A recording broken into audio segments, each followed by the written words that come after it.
Here we are, lifting with legends. We're at StrengthWorks Wes Kits, 2020 Olympian, Panam Champion, world team member multiple time. He's one of the GOATs of American weightlifting. And we've had the pleasure of him being here Thursday, Friday, Saturday, Sunday. We just conducted a 3-day seminar with Wes for the members of our gym. Learned a lot, and now I think that we get to have a chance to maybe dive in a little deeper into some of the details in his career and what makes Wes Kits Wes Kits. So, Wes, if you'd like to maybe just introduce yourself briefly for the people in the camera, besides what I just said. Yeah, I mean, you did such a good job. I'm Wes Kits.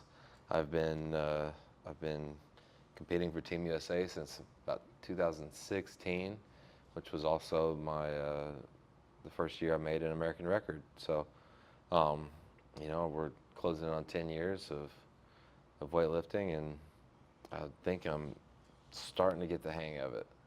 Starting to. I'm finally starting to. Well, now that I got to work with you this week, I'm hoping I'm going to start getting the hang of it too.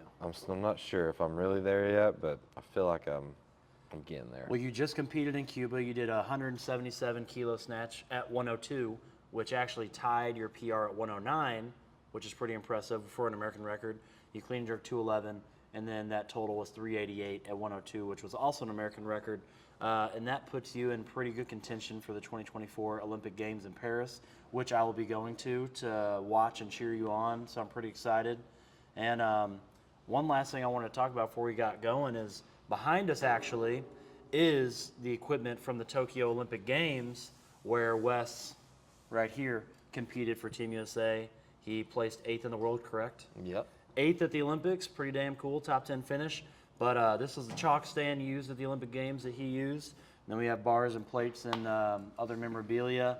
So pretty cool for Wes to get a chance to lift on these again today and yesterday and the day before. But yeah, so it's pretty cool having him being able to come back and lift on this stuff and see it. So yeah, so Wes, you're from Knoxville, Tennessee. You're 33 years old, and before you got into weightlifting, you were playing football, baseball, soccer, all sorts of different sports. You seem like just one of those guys that's probably could be good at anything you did, except for archery on the switch. I would kick your ass at switch archery, bro. So literally I think 2 Olympic records on archery. Oh, on that's switch. true. That's true. That's true. So I think from what I saw, that a big inspiration from you in your athletic career was your dad. Is that true? Man, my dad was always just he signed me up for my first t-ball team and coached it. He coached me all through baseball. He was at every soccer game, football game he could be at. It was just it was kind of our thing, like just this team sports and you know, the athletic endeavors. Like that was just something that was between us that was pretty cool and special for me. So yeah, it was he was a big part of it. Is your mom still around? Yeah. Was she really excited for you? Yeah, she likes sports and likes competing, but she doesn't really get it. Sports ain't really her thing, but like. Does she understand weightlifting enough? Yeah, enough. She gets nervous. Like. Yeah, I feel like that's pretty common with moms and wives and everything. But even like when I moved to California, you know, so I was like, I'm gonna move to California to train for weightlifting, and I'm gonna join this team. It's California Strength. It's a good place to train. She's like, well, can't you just work out here? I don't really. Why do you need to go to California? Like, Mom, it's an Olympic weightlifting team. You know, I got to learn how to lift weights. I'm gonna train weightlifting on a team. It's important. It's like, you know, whatever. So I'm sure like the stuff she said to family and friends, like just not understanding at all, like what even it was. Like, I don't know. I can't even imagine. But by 2017, I'd made my first world team, and it was in Anaheim, California. You feel like that kind of validated your decision to move out there and really go for it? It helped. So she came out and watched that competition. When she saw it, it made it click. Like, oh, this is like something you're really doing. Yeah, we're representing the United States, and he's doing this thing at a high level, and it's important and substantial, significant. It's not something that we just had in Knoxville. Yeah. So it started to make sense at that point. I was actually at that meet in Anaheim, but it was for finals. It was the week after. Yeah. But it was the same venue. It was really cool. And then we went to Disneyland afterwards. Yeah. It was really sick. Did you go to Disneyland when you were out there or no? Oh, no. No, I didn't. We drove down. So I'm just trying to remember Oh, the because details. it's not far. You were in Cali, that's right. So it wasn't to- that far. I was in Northern California, so I think we drove back to Northern Cal. Or no, we flew back to Northern California after Worlds. How did we drove it? We drove a car because it was on fire, right? There was wildfires that weekend on the way back. Oh wait, I think there was. Alongside the because freeway. they didn't have a fireworks show that night at Disneyland. They didn't have a fireworks show, but they had like some other show they were doing. But I think it was something about the fires. Yeah, maybe. somehow Like we it was were. too smoky or something. Yeah, I can't remember how it happened, but somehow we had a car down there. Yeah. I think maybe Dave drove down for World Championships, and then maybe. So it was a long time ago. Who knows? Anyways, But, I didn't go to Disneyland. So why don't you go ahead and tell the people who may not know you what your current PRs are? Snatch, clean and jerk, maybe back squat, front squat, something like that. Now my all-time best snatch in training is 180. As a 102, it's 178.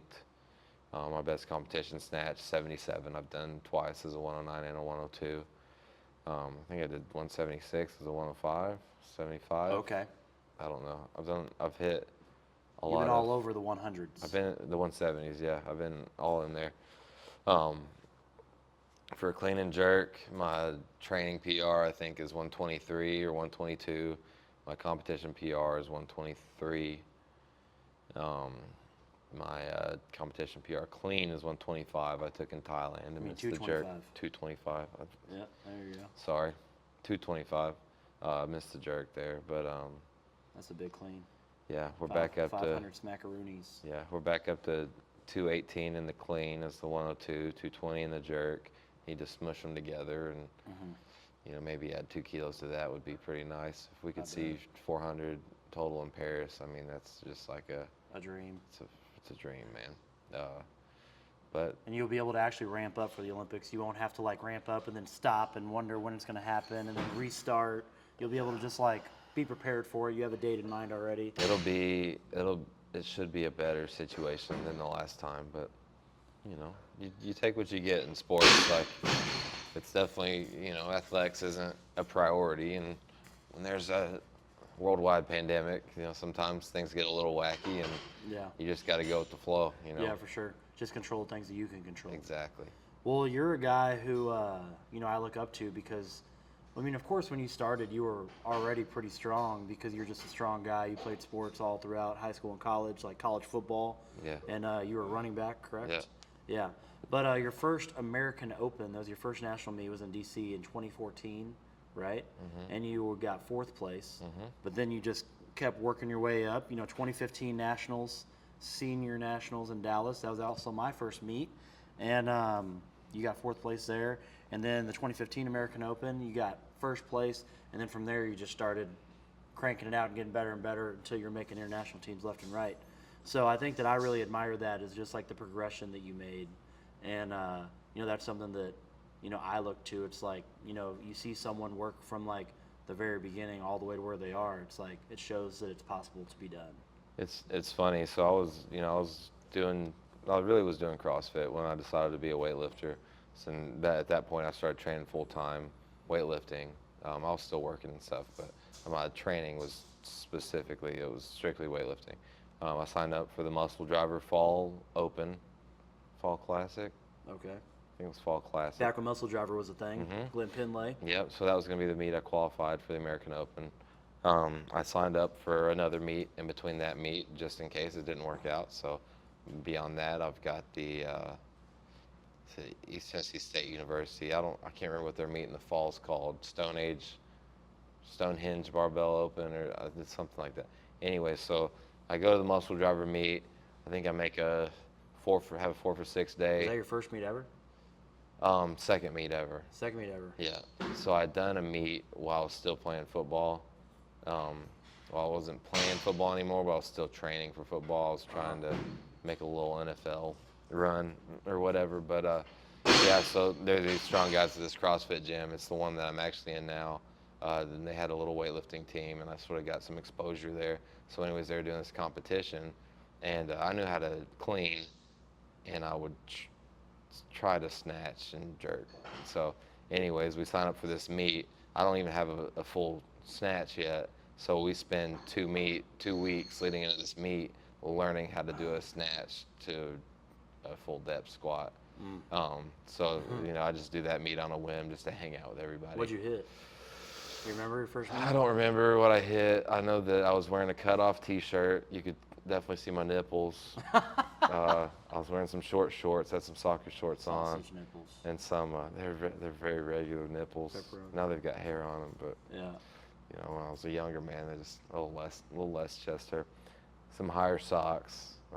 Yeah. Anyways, I hit my opener pretty good. It was basically a power snatch. It sort of looked like a full snatch. Stand it up and bar slammed it, and then Nice. they don't count it.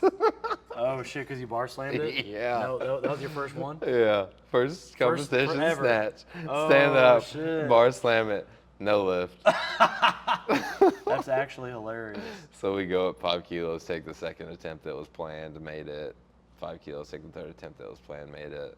That's your welcome to weightlifting moment right there. Yeah, so pretty ridiculous. It's Classic John North move right It's there. a little embarrassing. I had on the yellow Romalios too. So the Volt ones? yeah, highlighter yellow Romalios, like a bright blue cutoff t-shirt and red soccer shorts. Classic. You were an Oli lifter. Dude, I had no idea Oli. how ridiculous that was, because when we trained, like, you just wore whatever. Like, especially back then, you cut your sleeves off, go bang out in the gym, like, Bang out. That's cool, right? Like, it didn't matter, but I didn't know that there was like a uniform for weightlifting. Like I get there and everyone else, of course, has a singlet, but in training, like, you don't see all the weightlifters training wearing singlets or anything. So Yeah. I did not realize that was like the uniform Yeah. for the sport, and how like stupid it was that I wasn't wearing one. So anyways, I think That's funny. I can't remember what I clean and jerked, probably like I bet it 160. was like a 120, 160 day or something like that for you. It had to have been something like that. Because I could clean like 360 by then, probably, or 350. Yeah. So I did 110, 135 in my first meet. It was 5 for 6. yeah. I missed 140. I did 110, 135. It was 5 for 6 day. That was my first ever meet. It was 6 months into the sport for me. I won the 105s, but I also got beat by 94. So Oh really? Who was it? Do you remember? no idea. Oh. Pretty buff dude. But anyway, so then I just sort of shelved weightlifting. Like, that was a fun thing I did with those dudes, and then I was doing my CrossFit or whatever forever, not forever, for Like like grid a, league like and a stuff year. like that. Well, grid league and weightlifting sort of happened simultaneously. It was about the same time that ramped up. But Okay. yeah, about a year and a half I did CrossFit, and that was when I was like, what does it take to qualify for a national meet? Look at the numbers. We go to Fall Open. I hit the numbers. Take a crack at a big clean and jerk that I probably couldn't make the jerk on. But it was the biggest clean at the meet, which was cool. Then I go to the following meet. I get a little better, hit a better total at that meet. I think I know I was over 400 by then. Pounds in the clean and jerk. Yeah. Mm-hmm. Just because I remember the guy saying, "This is 400 pounds," like, because that happens at local It's always meets. cool when you're at a meet and you hear someone say that. Yeah. So You anyway. feel like the man. Yeah, it's cool. It was cool. Continue training, and by the time I get to American Open, I've gone from hitting the qualifying total, like just getting it in and having a couple attempts left, to being in an A session. So by the time my second meet is over, I've got a total that's like, I could crack in the top 10 on this list. So I email Phil Andrews, again, being completely oblivious to like what's proper and how you do things. Like, hey, dude, Like the CEO. yeah, Was he literally the CEO at the time? Yeah. And I let him know, like, I'm able to hit these numbers in training, and I think I can, hit an A session now, and this is what I think my total could be. He's like, okay, I'll put you in. So he just like slides my total. I didn't realize that you can just change your entry total, and I'm literally bothering the CEO because I'm nervous. I don't want to mess it up. Like even the first time you sign up, like, did I register correctly? I have my total, like everything. That was back when meets were like $75 to do them nationally. Jeez, I know, right? It's like double that now.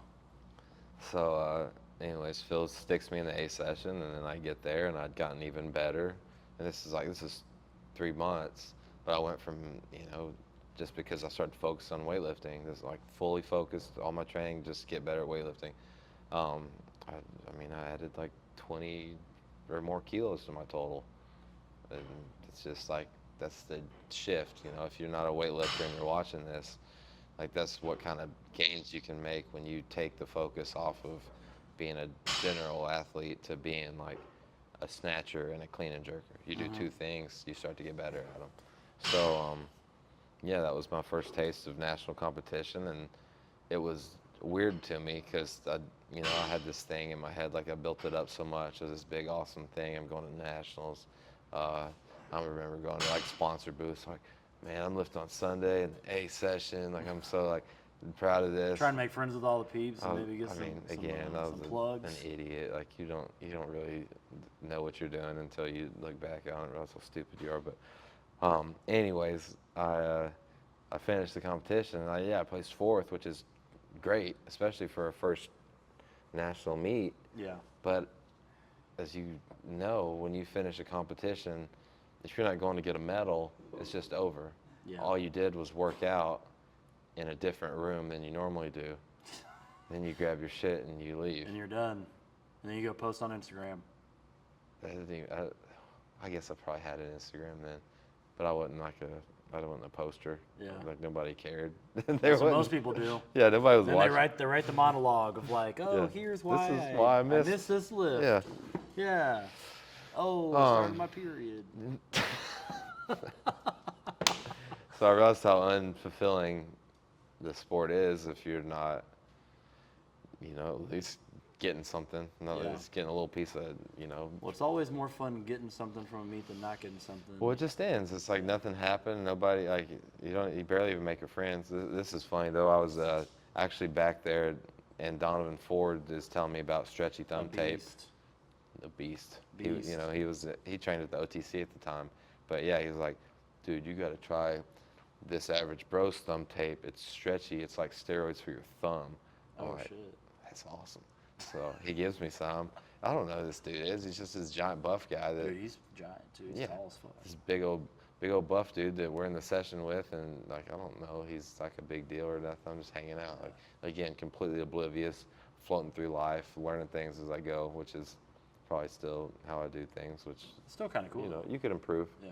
You could improve on that method, but anyways, it's just I know it's sort of wild, but yeah, I got my first taste of 4th place and realized how much that sucks. And then you made so you went in 2016. Was that when you got your first international medal, bronze medal, at the Russian Federation President's Cup? That was my first international medal. Yeah, but I think you got at 2016 nationals. You got first place. Mm-hmm. That was your first, you won your first championships in 2016. Well, I won the American Open before that one. Okay, in 2015. Had to be 15, yeah. Okay, so you won the American Open in 2015, and then you won 2016 nationals. That put you on the team. That was your first medal at international meet. Then it was the Russian Federation President's Cup in Kazan, Russia. That's where Ilya did the 246. It was like his last meet before he got popped. He did that 246. He wasn't at that meet in Russia that I was at. It wasn't the same one? No. The President's Cup? I thought it was. 2016? Federation President's Cup? I thought maybe it was. I don't think he was there. He could have been. I don't remember him. I think that's where he There's some big Polish dudes. Okay. But you were lifting as a 105 there? Yeah. Yeah, So 105 was still a weight class. So he was a 105 as well? Yeah. So Were you in an A session? Oh, yeah. I was in an A You session. medaled, so yeah. But yeah, so that's a wild competition. So I guess we can American Open. I've already been to Cal Strength. I know I'm going there in January. Dave's technically not my coach yet, but he's been programming my weightlifting. Yeah. Let's dive into that. Yeah, so I'm with Outlaw. He's Outlaw Rudy Nelson. He's a CrossFit coach, and he has a huge passion for weightlifting and pretty decent at it. I think I remember seeing that name attached to you when you first started. That Outlaw. Outlaw Barbell. Yeah. So, anyways, he showed me some things about weightlifting. Like I did, I met up with him one time and I got like a camp version of how to weightlift, and we did some lifts after that. So that was my first weightlifting education. And then for that next year, we did a couple meets together. But during that time, I had the opportunity with Dave at Cal Strength. So, you know, I let him know I've got this opportunity in California, and I want to do it. It's a really good opportunity for me. He's like, can we get this one more American Open? I was like, yeah, that's cool, perfectly fair. So I started doing the Cal Strength program. We trained for this American Open, and I won on body weight against Ethan Herrick. But yeah, He's a friend of mine too. Yeah. They made a bad call on his third attempt clean and jerk, so he goes out there and takes the lift to tie, and I'm lighter than him, so It was based on body weight back then. so it's still body weight instead of who hits The it kilo first. rule. But I had hit it first as well. But yeah, they go and for whatever reason just made the wrong call, so he goes out and ties my clean and jerk because they run out of changes. So Rudy calls 210. Which I have no business attempting a clean and jerk at 210 because I don't know how to jerk yet.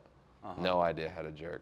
I remember you just came on. You were strong as fuck. Clean the shit out of it. It was Yeah. a PR clean, like rock it out of the hole. It's awesome. Yeah. And then I'm like, oh, well, now I have to try to jerk it. So I just give it hell, dip, drive, throw it over my head, or whatever. I didn't care. I was pumped up. I won. And, you know, Rudy. Did you make that? Missed it. Missed it? Yeah, missed it bad. It wasn't even close. I just kind of threw it behind me. Like it. You already had it tied up on the second attempt. I'd already won. Yeah. And what was cool was like Rudy had not ever had a national champion, and he's got this big passion for weightlifting. He's a CrossFit coach, but he was like after the session, he's like, man, that was like all time like dream shit for me. Like I got to like jockey with other athletes, sit there and like fight through it and coach you through this meet, and we get to take home a gold medal. So it was like a cool experience, and that's really like how weightlifting should be. If you have an athlete that gets an opportunity for a better weightlifting education, like give them a big hug and congratulate them, and they'll be thankful that you got them to the level where they then had to seek out more information and a different experience, you know? Like for me and him, that was a really like awesome way to like end our piece of that, you know. He showed me enough about weightlifting to where I got to the point that I could win a gold medal on a stage, you know, and where I could get the attention of Dave, who's, you know, at that time was probably 8 years in with international athletes, and he's got a really huge online presence and online weightlifting program, which he's able to fund a weightlifting training. You know, like the only reason I'm able to be a professional weightlifter is because Dave is my biggest sponsor and has been since 2016. And I got that opportunity because of Rudy, and that is like I'm so grateful that like that dude got me there. And then when I told him I've got this opportunity, he's happy for me, and all he wants is one more competition together. And then we get to do that. We win a gold medal, and like it's just we get to drink in the lobby and hang out, and like he meets my new coach, and I mean it was a good experience. And like so many times you see either athletes that just stay with the same people forever, and they never look for that next step. How do I pursue this sport, you know, further? Which it's hard to, you know, move across the country and continue to pursue weightlifting, but you need to find people with those experiences if you're going to progress. And your first coach should be happy that you get that opportunity. And when you come back home, like you should go train with your first coach. You know what I mean? Like, Yeah. How cool is that to like you've sent this lifter off to go train with Dave Spitz or whoever, and they come back home for Christmas. They come back to your gym and they've got like a Team USA singlet and warm-ups and bags and all. I mean, it's just cool. Yeah. Like, and that's how it should be. You shouldn't be like so many times like, well, they stole my athlete. Like, did you lose them or did they steal them? Did they find an opportunity or did you not do your job? Like the athletes they're not belongings. They're just people, right? You just can't own them. If you're you're good enough to take care of them and you're giving them what they need, they'll stay with you. And if not, we'll move on. But I think everyone's goal should be to have that same situation that I had from Outlaw to Cal Strength. And I mean, like I said, I just am upfront and honest, and he has a small ask for me. I give it to him, and we have it was an awesome thing. Yeah. But anyways, I sort of got off track a little bit on that. But that was how I won my first gold medal at a national meet, and it was awesome. And Ethan Herrick, he was at that muscle driver fall open, my first meet as a weightlifter I went to. He was in with a 380 total, and I thought this dude was so cool. And he happened to bomb out at the fall open, but I still, afterwards, I shook his hand, like, man, it's cool to meet you. Like, you're so strong. It's awesome to watch you. I can't remember what he snatched, like something crazy. But anyways, I looked up to him to then, you know, a year and a few months later, we get to go head to head at a national meet, like, to beat him. Like, it was just, I don't know, it was surreal. Like, it was just further strengthening my thought that weightlifting is what I should be doing. You felt like you had arrived at that moment. You're like, all right, this is something that I feel like I found the right place. This is where I should be. I meant to do it. Yeah, I'm supposed to be weightlifting. You like validated all of your thoughts, and you're like, all right, this is where things really begin for me. So then we go to Cal Strength. It's an Olympic year. At the time, all you needed to be eligible for the Olympics was 2 international competitions. So we had to go to Kazan. We need to make the Kazan, however you say it. We need to make that trip to Russia for my first one. Olympic trials would be my second one, right? So this is just for eligibility. So we had a lot of competitions that year, and I'm learning how to be a weightlifter. So especially on the international stage, it's different. Yeah, I'm watching every snatch Rob Blackwell does at the time. Dude was a beast in the snatch, like the definition of a snatch, like snatch master. Snatch master. You didn't use the other S word. The snatch master. So, anyways, I'm watching every lift Rob takes. I'm learning as much as I can from him. He's done like 160. For those who don't know Rob Blackwell, he's been at Cal Strength for a long time. He did like 160, 165? As an 85. As an 85 lifter. Pretty incredible stuff. And his clean jerk, he's done like 185 maybe, something like that. Yeah. Somewhere in that Definitely ballpark. specializes. He's definitely specializes in the snatch. But anyway, so I'm trying to learn because my snatch, I'm like 50-50 above 120 at that time. So I'm like trying to learn everything I can. And at the same time, we're trying to qualify for the Olympics, which is crazy. In 2016 Olympics. 2016 Olympics. So we go to this meet in Philadelphia. I went 2 for 6, but I qualified for Kazan. Was that your first meet with Dave Cal Spitz? Strength, yep. 2 for 6? Hit my opening snatch. Oh, no. I had my 3rd attempt snatch and 3rd attempt clean and jerk only. Oh, but it qualified you.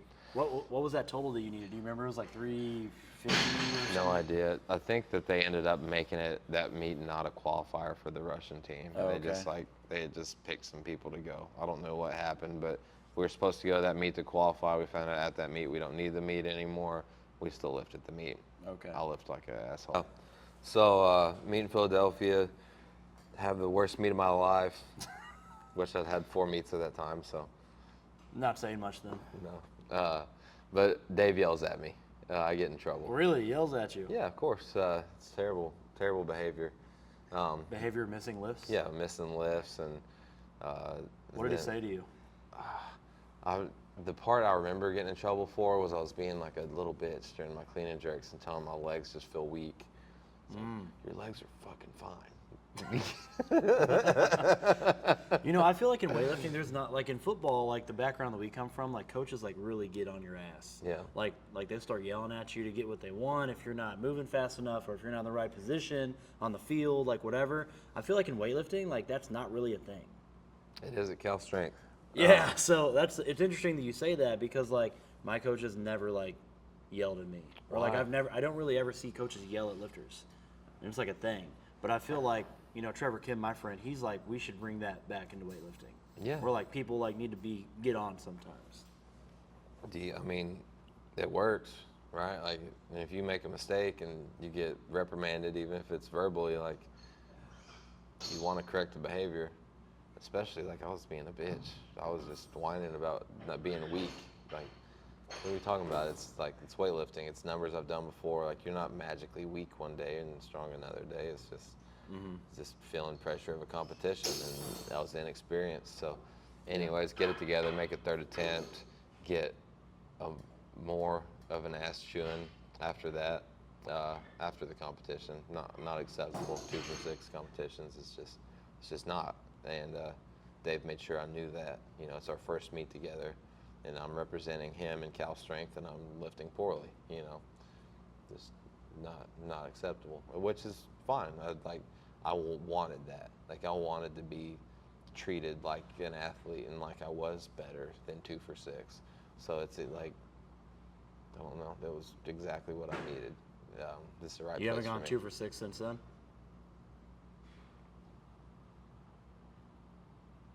I can't remember a time. I told you I was looking and If I did, it was in Rome. I feel like a lot of, yeah, maybe wrong, but I feel like a lot of your meets, like, you're pretty consistently at least hitting like 4 for 6. Yeah. Well, so my standard is like 4 for 6 is a good meet. You did a good job. You know, 5 for 6 is it's a really good meet. 6 for 6 is great. 3 for 6 is kind of bad. So unfortunately, since there's only 6 attempts, you go from 3, which is kind of a bad day, to 4, which is a good day. But you can't really just like be all right in weightlifting. Yeah. I think that's sort of my perspective. So yeah, I try to always try to get 4 lifts in. You should be able to. And then even if you hit like 4 lifts, like, you're still hitting lifts that are meaningful. You're around 96 or 7%, right? At least, which is hard to do on any day. So Yeah. but yeah, I mean, you just have to be accountable to your performances. And you just like, it's not magic when you do well, and it's not magic when you do bad. Usually you earn your performances. I've like rarely seen someone go 6 for 6 in PR when they don't deserve it. Yeah. And on the other hand, usually if you bomb out, something's wrong. You know, it's not necessarily your fault, but are you hurt? Have you been moving bad, training bad, sleeping bad?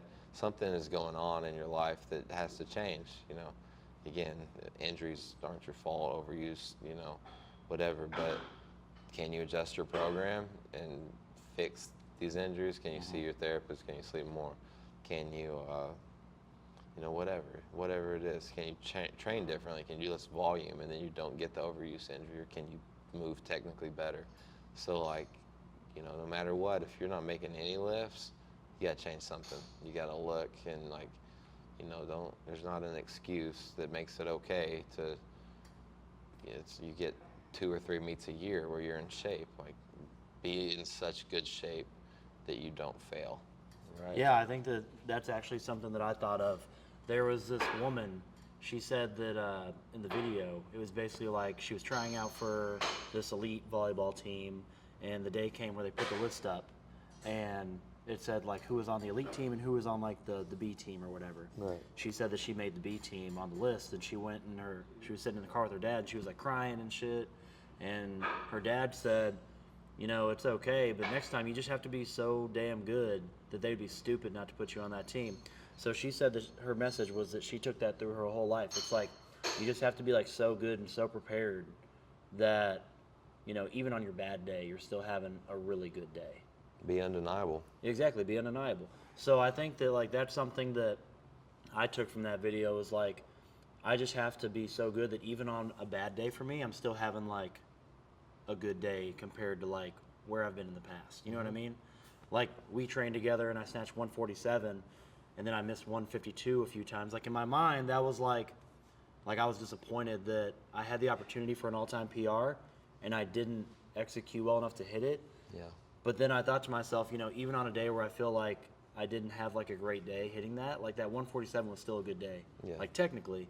So it's like, I feel like just keep trying to make sure that I'm prepared. It's like the same thing, just be undeniable. Even on a bad day, you're still having a good day just from your preparation. If you train hard enough, it won't matter that there's all these variables that you're not in control of. If you're prepared properly, like even on a bad day, you can hit an opener.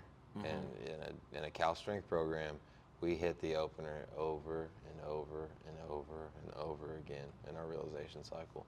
Like by the time we get to a meet, you've seen the opener go up like probably 12 plus times in 6 weeks. That might even be low, maybe 15. I mean, a lot. And there's a day training for Cuba. I did 160 kilos 6 times for Snatch in about 10 minutes. 6 times in 10 minutes. So what's that, one every like minute and a half or something like that? Yeah.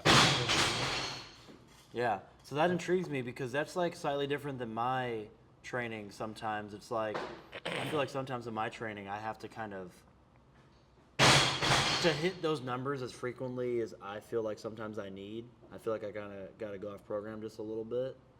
But I think that like when I compare it to like something that you're doing where you're saying that you're touching that opener like 15 plus times in a realization cycle, it's like, to me, it's like, okay, well maybe there's, like in my performance, maybe I just need to be touching those more often so that I'm more prepared at meets. Do you think that that's true? Yeah, I mean, that's the only way to be consistent at a number is to just touch it more often. I think that I maybe touched 145, which was my opener. Yeah. And that, like, you considering your realization cycle like a month out or like 6 weeks out? Yeah, mine for Cuba was had a 7-week realization and a 2-week taper. Okay, so 7-week realization. I would say that maybe I touched it maybe like 10 to 12 times. Which is pretty good. Somewhere in there. Some people are guessing by the time they get to on a platform and they're on their opener. They're like, I don't really know how to snatch this, but. Well, yeah, I mean, that's what, same thing with the clean and jerk, opening it like, that was my goal, was open at 185. When we saw everyone else like bombing out and hitting red, we decided to just be safe and get on the board at like 180. Mm-hmm. But I was like in training, I had changed my warm-ups to be ready for those numbers. Because in training, I wanted to be hitting those like consistently. Yeah. And I wanted to be sure that I was ready for those. Like every time I jerked off the jerk blocks, I'm touching that number. Yeah. Same thing. So I wanted to make sure I'm ready. Yeah, when we build our realization cycles, we worry less about our percentages and a lot more about the attempts. So like wrapping your mind around the numbers you're actually going to be taking. By the end of the transmutation, our second block out of the 3 in our preparation, we have a pretty good idea of what we're going to be ready for in competition within a kilo or 2. Mm-hmm. And so when we make this program, it's like we're going to hit on this day up to 3rd attempt, and on this day up to 2nd attempt. On this day we're working to our 1st attempt, and we have 3 singles at 1st attempt. Or on this day we're going to our 1st attempt, drop set, and then up to 2nd attempt. But the way we organize it is based on our meet numbers. Mm-hmm. That way we get, familiarity with the numbers and we're ready for them when the competition gets here. Nice. All right, well, my next question is this. What was it like when you first went to Cal Strength? And, for those of you who don't know, Cal Strength is like a really famous gym in weightlifting. They had the Cal Strength boom, as John North calls it, where there was like John North and Donnie Schenkel, Spencer Mormon, all sorts of people. Rob Blackwell was there. Ward. Who? Caleb Ward. Yeah, Caleb Ward, Kevin Cornell. There was a bunch. Travis Cooper was there for a little bit. Just like training with them at times, like in some of the videos. Like there was a lot of really, Glenn Pinley, of course. Tom Soroka. There was a lot of really great lifters there. A lot of huge content that's inspired a lot of people has come from there. What was it like going to a place that was like just really storied, had a lot of history? Caffeine and Kilos came from that area, on that team, Cal Strength. Yeah. It's just like, it seems like one of those places like Alabama football. It's like just so storied. So many great players have played there, titles. Like I feel like Cal Strength and weightlifting is kind of in that ballpark as well, where it's just like a lot of history. I didn't know anything about any of that. Yeah, so you just went there because you had a connection with Dave Spitz. Dave Spitz was a coach. He had a weightlifting team, and I felt like he had what it took to get me to that next level. Just in talking to him, the time I spent with him in California. I'd never seen, I didn't really consume any YouTube content, especially at that time. So I'd never even heard of Cal Strength when I first talked to I think Rob reached out to me first, but I'd never heard of it. And I tell my roommate at the time, and he gets like fired up. He's like, dude, you gotta go. It's Cal Strength, man. Donnie Schenkel. And I'm like, nobody's, like, I don't know anything about it. So it was like, there just wasn't any of that because I just was completely unaware. But also being like a team sport athlete, like, you're constantly in competition with your peers and you're still friendly, right? So like the idea of like an intimidating competition type atmosphere just wasn't like it was expected. Like I knew it was a team, so I expected you to have to earn your spot. Does that make sense? And, you know, in my mind, all I needed to do was learn how to lift, and I was better than anybody. And maybe that was a little bit, you know, it wasn't necessarily correct. I still needed to be stronger, but I didn't know. Like, I didn't know any better. I just felt like that's what I needed. So I always paid attention when somebody was giving me, giving me technique advice, or I had an opportunity to watch someone lift, which is another, you know, thing that I'd see people not take advantage of all the time. Like visually watching how someone else moves and seeing like what efficiencies do you see in their lifting that you might not have in yours. What do they do right? What do they do wrong? And you can really inform yourself on technique by watching other people lift.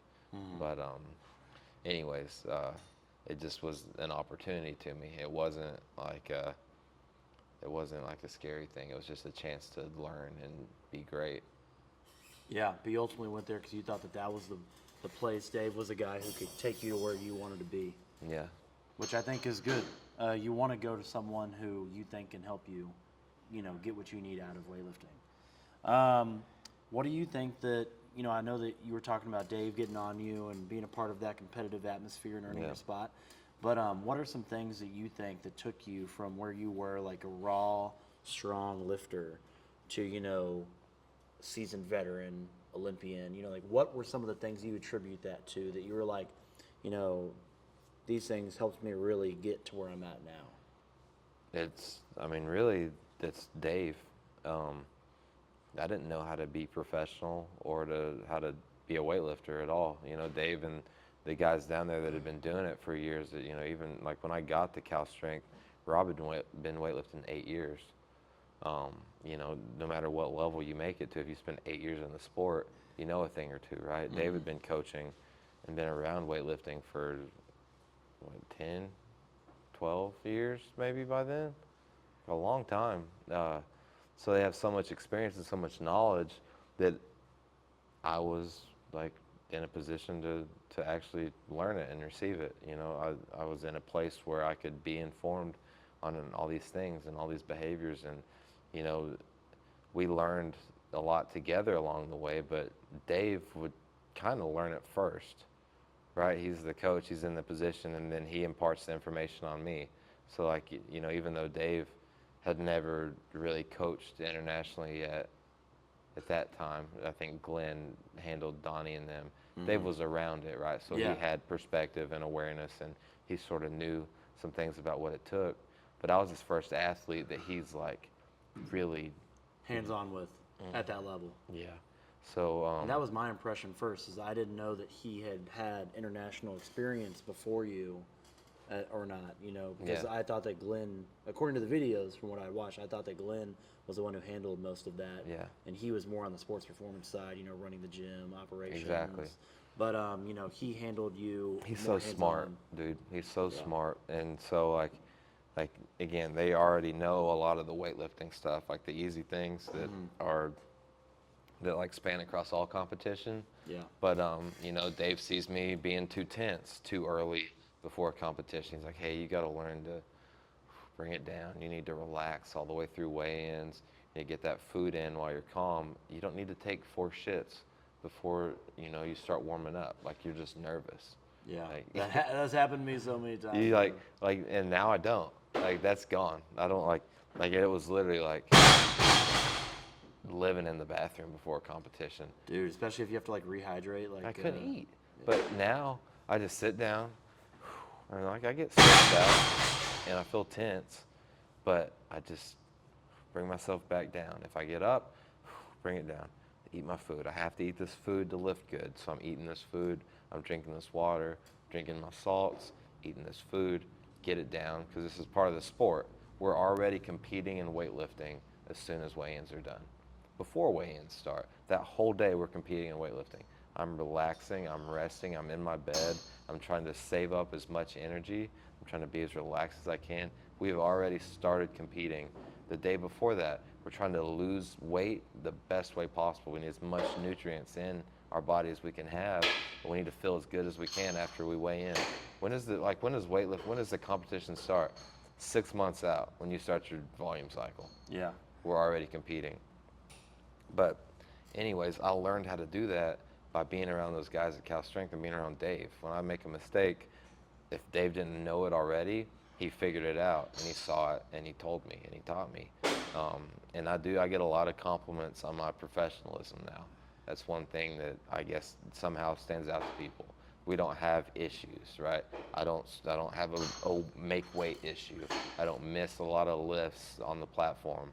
When we're warming up, I don't miss in the back. I'm not freaking out. We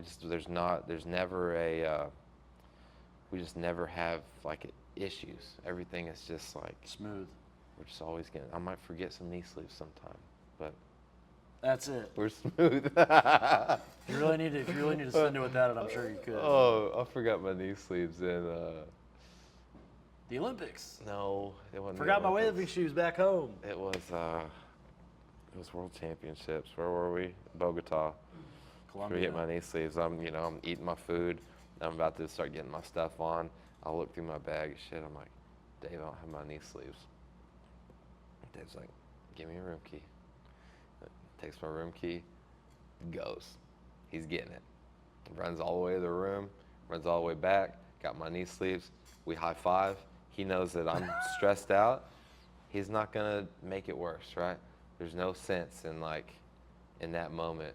Like, you dumb fuck, don't forget your knee sleeves. Like, you're supposed to be you're a grown up. Like, what are you doing? Like, because doing that is just gonna. We're good to go, right? It's gonna stress you out. Right before the meet, we're trying to stay, and he knows that. So even if I make a mistake, I got my boy Dave sprinting across freaking Bogota to go get me some knee sleeves. And anyways, all that was Dave. I knew a little bit about competition, but like how to apply it to weightlifting, it was Dave taught me all that stuff, and then the experience informed me what worked and what doesn't work. So it's just that combination of like doing all this travel, all these opportunities to learn, and having Dave as sort of like he's like my weightlifting shaman, making sure that like I am learning the right things and making the right notes, and I'm doing the right things, and he just sort of just reinforces the good decisions and helps me see the bad ones, and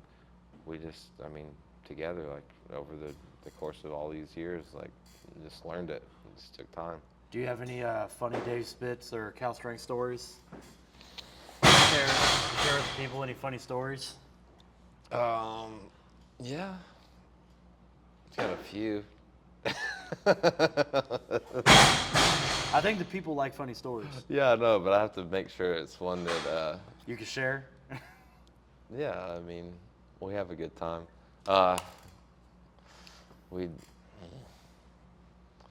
This is probably the best one. It's just good old-fashioned, wholesome fun. So we're in, what's that airport? We're flying to Ashgabat, Turkmenistan from Germany. Ashgabat. We've had so much fun together too. It's hard to just pick out a spot. We have so much fun. Anyway, so we're flying through Turkey. What's the airport in Turkey?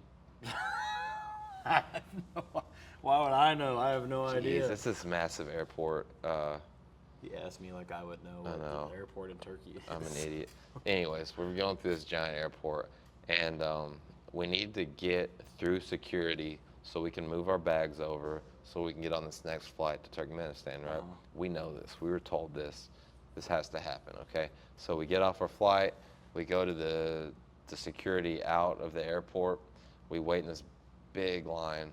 We get to the front, and we tell the dude what we need to do. He doesn't speak English, obviously. He's like, no, you don't go this way. Because he sees that we have another flight. He's just thinking we should just go to our gates. So we just take him on his word. He's like, no. So we're like, okay. So we're just hanging out in the airport, sort of looking for like, how do we get out of the airport? Like that guy said it's not that way, so it must not be, even though it is actually that way. So we're just wandering around, like sort of taking our time, eating a little bit. I'm carrying a super heavy backpack the whole time, which ended up being a big deal because we wandered around the airport for about 2.5, 3 hours. Anyway, so it starts getting close to time to catch our flight. So we're like, okay, we got to figure this out. And we're sort of looking around still, like getting a little more panicky, walking a little faster, trying to find this way out to the front of the airport so we can move our bags over.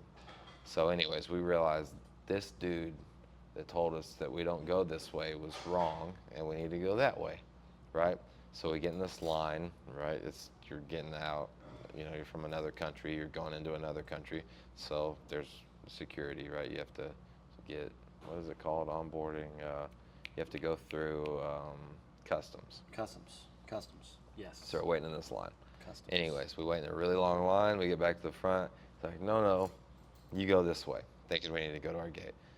We're like, hey, no, we have to move our bags over. We're changing airlines. And after a little bit of back and forth, he gets it. It's like, oh, you need a visa. And in broken, half English, half, I don't know what they speak in Turkey because I'm not educated. But anyways, whatever languages, the huge language barrier. We can't talk to him. He can't talk to us. We're sort of working it out. He realizes that we need a visa. So we leave this line, go get in the line for the visa. We buy a visa. We come back to the line, wait in the line for security, get through. Here's our visas. We let us through. We go to the front, we get our bags, and we have to move them over. So we have to check in for a new flight, get new tickets, et cetera. It's our airline stuff. So anyways, huge line to check our bags in for this flight. Okay, we're running out of time. Dave's like, we're not going to make this flight if we stand in this line. You need to go to our gate and I'll check our bags. And if I don't make it, I'll just see you tomorrow. Okay. So I wait in lines. I'm getting after it. I'm walking pretty fast, waiting in lines, but like not, I'm not being rude about it. I'm doing all the things right, but I'm hustling. Okay. So leave my bag with Dave, start hustling through the airport, get to our gate right as the train is leaving to go to the plane. So there's like an airport tram. You get on the tram, it goes to your real gate, and then you get on the airplane. So everybody else is on the train from Team USA. Sounds like a maze. It's nuts. So I run, like I'm hustling. I get in the train like one of the last ones in, right? Everyone else is already piled in. I pile in. I'm hot. I'm sweating, slightly out of breath because I've been walking very fast to the airport. And you're a large human. They're like, what happened? Like, what? I was like, man, it was a mess. We had trouble getting out. Anyways, Dave's not gonna make it. He'll have to be on the flight tomorrow. And like, as I say that, Dave sprints through the back door of the tram as it's closing, drenched in sweat, completely out of breath. Dave wasn't jacked then like he is now. A little Jacked and tan. Yeah, he's a little fluffy. Literally, I just said Dave's not gonna make it. I look at him. He said, and I high five him, and it was like, it was awesome. Another funny one. We were in a church in Russia, in Kazan, and the like Christian Orthodox churches there are very strict about how things are run. Like you're quiet while you're in there. The women are in different areas than the men. They have to cover their heads. Anyway, so we're looking at all these like old like Christian relics and stuff, and I wish I could remember exactly how I said it, but Dave goes, that's the relic from the hit motion picture Indiana Jones. We're not supposed to even talk. And he says that to me. And because he said the hit motion picture, it just like hit me different. I start just like hee-hawing, crying, and he does too. And then some dude comes in and shushes us. But like, it's just like our time together has just been, it's funny, and we've had such a good time and like a lot of goofiness, but also like we compete and we train really hard. So we also, we cut loose and have fun. Yeah. Hard too, and it's just, I don't know, sort of extremes, but Yeah. yeah, I mean, we always had a good time. What is it like competing for Team USA, being a part of Team USA, getting that singlet, and it's like, put it on, you step out there, you're in your warm-ups. What's Yeah. it like being a part of that? Represent the country is one of like the proudest things that I've been able to do. Like when you put on a uniform, usually it's like, your whole childhood, it's like, it's the Roosters or the whatever, like it's just some random animal, it's a school, it's whatever they make up at the community park. It's like, it's not really that meaningful, but you attach yourself to it, right? Because that's your team, that's your squad. When your team is your country, it's just like, I don't know, for me, it's just so special to be able to like represent our country, across the world, like to be able to wear something that says USA on it and to be able to do something that, I know the whole country's not watching weightlifting, but I'm a representative of USA on these stages, and it is like it's a really special thing for me. It's just cool. I grew up and we always watched the Olympics, but I never thought that I would be there because I never did an Olympic sport. It never like dawned on me that could potentially be me, but I always thought it was so cool that these dudes, they've got a flag on their jersey. It says USA. They're wearing red, white, and blue. They're wearing our country's colors when they play their sports. So It hits different. it's special. Yeah, really definitely. So USA weightlifting, I think it was maybe like 2017, maybe they hired Pyrros Dimas, right? And he's a guy who's probably been in a lot of your competitions internationally, but he himself is a legend of the sport. Pyrros Dimas, I got his poster on the wall over there. I don't think they can see it, and his signature up there, but he was one of the greatest Olympians ever, 4 Olympic medals, 3 Olympic golds. What is it like working with Pyrros at international competitions? Do you deal with him much, or No, you learned a lot from him? me and Pyrros are friends.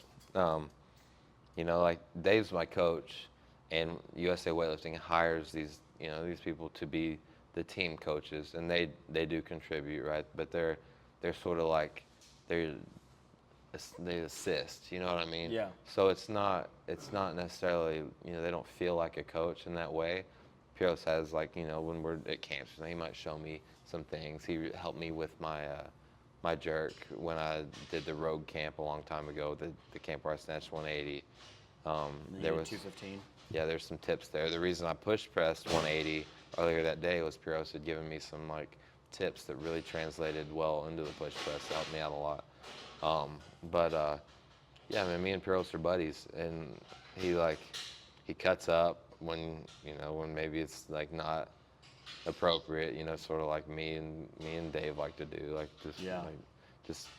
he's one of the bros, and he's very much like he's very, very calm and fun, and he's cool to be around, and he's I don't know, he's like I say, he's a buddy of mine. He's a guy that I would like cool to be able to talk to someday, just because I've never been on an international team, so I've never had a chance to really be around him, but I just feel like he's one of those guys, like when you're around someone who's been really great, it just really like elevates you.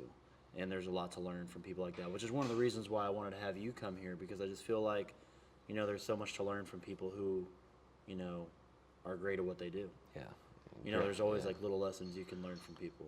Yeah, that's like when Pyrros is showing me something or saying something, I always listen to him. Yeah, right? exactly. Your Like, ears turned all the way on. no matter what, like Pyrros is, he's done it. Like he's one of the best weightlifters that's ever lived, right?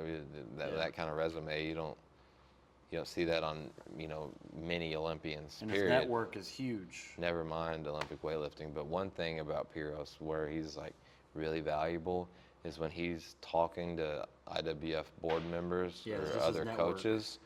Those people shut up and listen. Like I'll never forget this one dude was he just missed a lift, and his coach was pissed about it at the competition. I can't remember if he pressed it or what, but this guy was pissed. I had one more attempt left. Pan Ams? I think it was the Pan Ams. I think. And but, then it was a press out maybe they called. on the guy. And then his coach came out of the hall and was like yelling kind Yeah. of at the officials. And then you still had one more lift, and then you made the lift. Right. Pyrros went up to that coach, and he told him, "Hey, my guy needs to lift."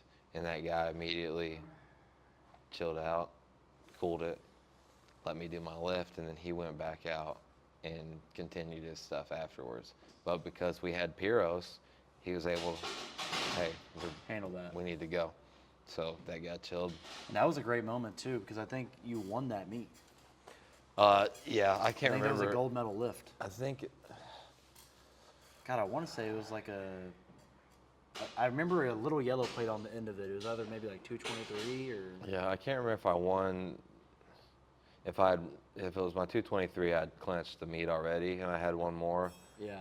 It could have been the first time I won a Pan Am's. Was it like Venezuela maybe or something like that? Guatemala Yeah, was Guatemala. 223. Yeah, Guatemala might have been. The year before that, I think I won with the 218. Yeah, but I remember or watching 217. that session though and seeing that happen, and then when you started talking about it, I think that's what it might have been. But yeah, that's But I know he was pissed, and then you still had one more lift, and then he was like motioning to you as you went, saying to like you might have pressed it out or whatever, but you got the lift, and then he was mad or something like that. I don't even know. I remember I was ready to go. Pyrros chilled this dude out. I got to go take my lift, and then It was a that good dude lift. went back to, trying to talk to the referees and the staff about the. But it was over at press that or- point. There was nothing that could have changed. Yeah, anyways. I don't know if that dude was even in contention for gold, but the point is that Pyrrhos' presence is significant when Yeah. he talks to the weightlifting.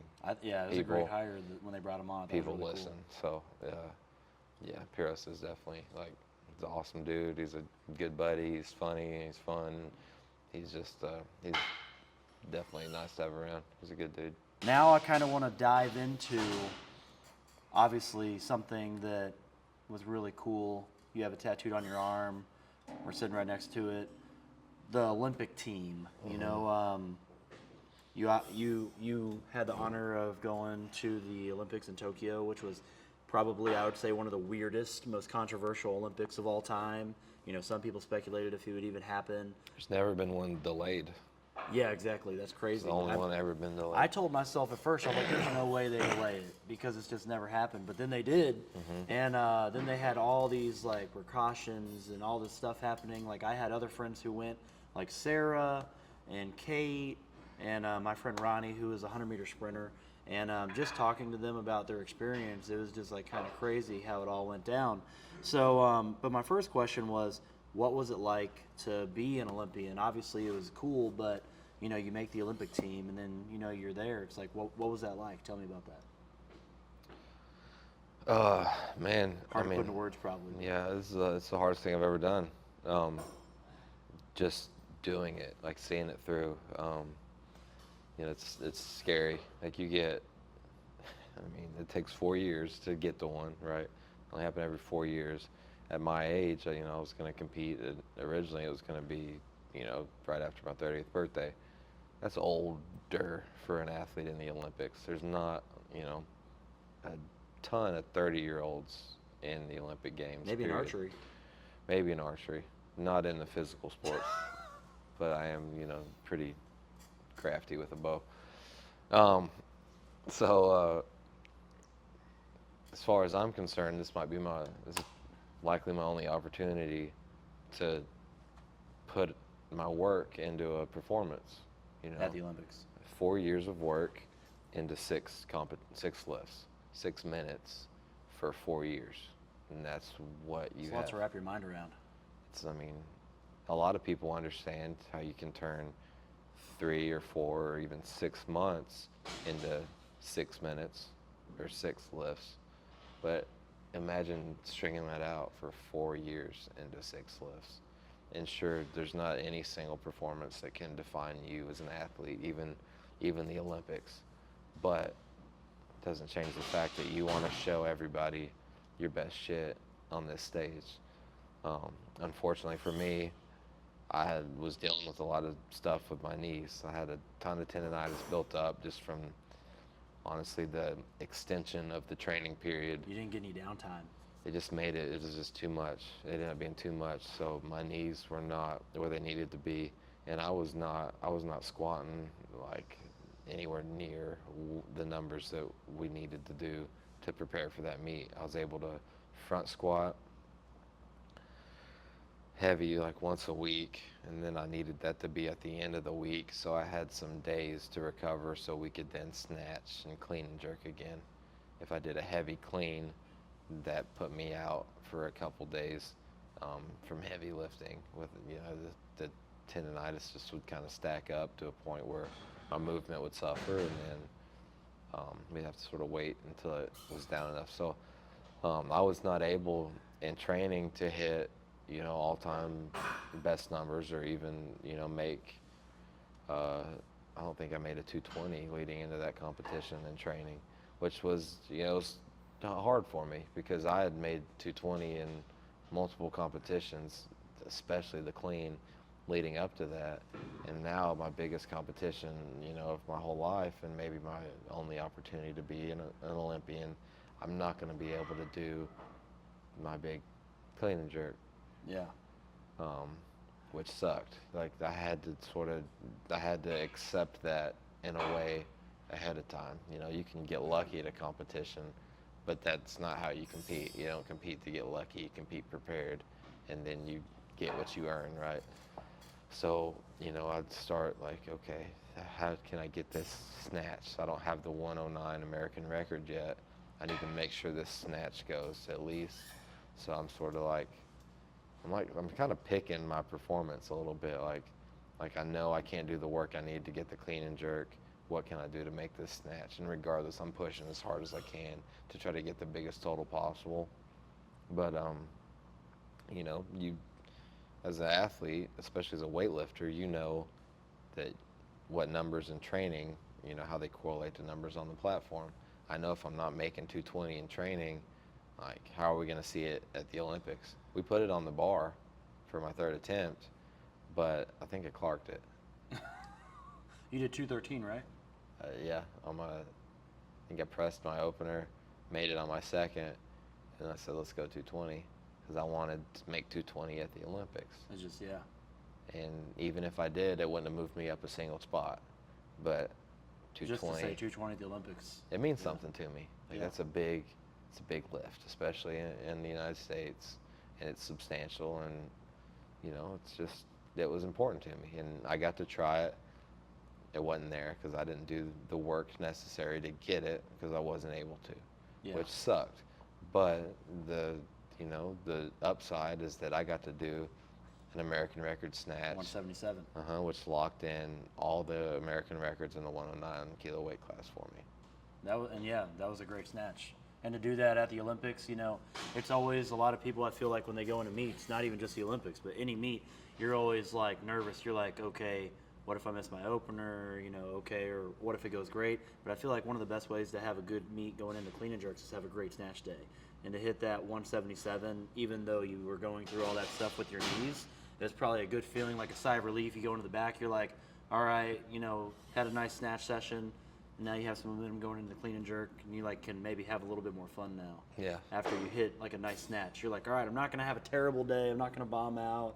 I'm gonna, we're gonna still be able. We're weightlifting. Okay. We're weightlifting now. You know what I mean? Yeah. I feel like snatches can be like nerve-wracking just to sit there because you do it first. Yeah. And you're just like thinking about snatches. Well, it's the more technical the lift is what you start with. And at the Olympics, if you don't make any, you don't clean and jerk. And then you're just done. Yeah. So to have an American record snatch, I'm sure felt really good. 2 for 3 day on snatch is a good day. It was awesome. Yeah. But, we ended up 3 for 3, which is about what I earned in training. Just if I'm looking at it, just from a bird's eye view, I'm seeing like that's what I was ready for. It was 77. I made that in training at least once. I think I probably hit like the higher 70s another time, and then I probably clean and jerked maybe 215 in training. I never hit that top one, the 220, but I was dealing with stuff. My knees were jacked up. I had a little asymmetry in my shoulders, a little tightness that wasn't productive, and it just wasn't my day to have my best meet. And sometimes in weightlifting you have to accept that. Like, you know, your body starts falling apart at the wrong time. You know, are you gonna just quit because you're not gonna do your very best you've ever done? Like, you're gonna just, no, I don't want to go. And here's another point of honesty. Like I say, it was scary to compete at the Olympics. My brain would have preferred me just get COVID and not be able to compete. Like, in my mind, I did all the work, I made the team, and I get to do all the stuff, and then I don't have to risk failure. You know what I mean? Like, your On body, the biggest stage. your body wants to be comfortable, right? Stepping out on the stage and potentially failing, right? If I don't go on the stage, I don't fail, I don't succeed. But what's like the best I could do at that competition was 8th place, right? So what is success? Finishing 8th? Like, that's not a medal. That doesn't, like, it's not, the placement's not that meaningful. But you know what was meaningful was that American record on an Olympic stage. That was meaningful, and that was my last competition. I got to be a 109 kilo weightlifter. And I was aware that that was probably my last opportunity to make that American record. So that was very meaningful. That moment was pretty cool. That was right after I hit it, or my I clean think and so. jerk. It was one of the two. It's probably the snatch. I can't remember. I just love that picture, though. It's pretty good. Yeah, the singlet's sick, and you look so happy, and you're at the Olympics. And even though you didn't have the big crowd, you know, it's still a pretty cool moment. I love that singlet. But yeah, I mean, what more can you ask for? Absolutely. Well, so you talked a little bit about competing and the challenges that you faced leading up to the Olympics, having to extend the time, not giving your body the downtime you wanted. But what was it like being a part of Team USA, like the village? You know, like, were you able to stay there after the Olympics or not stay there? Like, were there other athletes? Were you able to be around other athletes? Like, how was that? Yeah, so all the weightlifters, they got about 4 days in Tokyo. So weightlifting doesn't have a ton of credentials with the COVID restrictions. It was hard to keep everyone down there. So what we had to do was sort of rotate people in and out. So we have to rotate the lifters and their coaches in and out constantly, okay? So we were there, we get there 3 days prior, compete, and leave the next afternoon. So It's kind of crazy. there wasn't really a lot of time to Enjoy it. soak it in, right? So before the competition, it's so much stress. You're not looking to go I'm not gonna walk around the village and just check it out. I'm gonna focus on my competition. We might have been there 5 days. It was a pretty short, Did you go there before the Olympics at one point to Tokyo test event. Yeah, test event. So you got to see it a little bit more then, maybe. Yeah, that was like a vacation. That was a train through competition. So that was an actual competition, though. Yeah, it was a competition, but we just sort of, I said we trained through. It was just to sort of see Tokyo and get a plan and sort of feel the Olympic stage. I saw before the vlogs Olympics. that you made, you and Dave.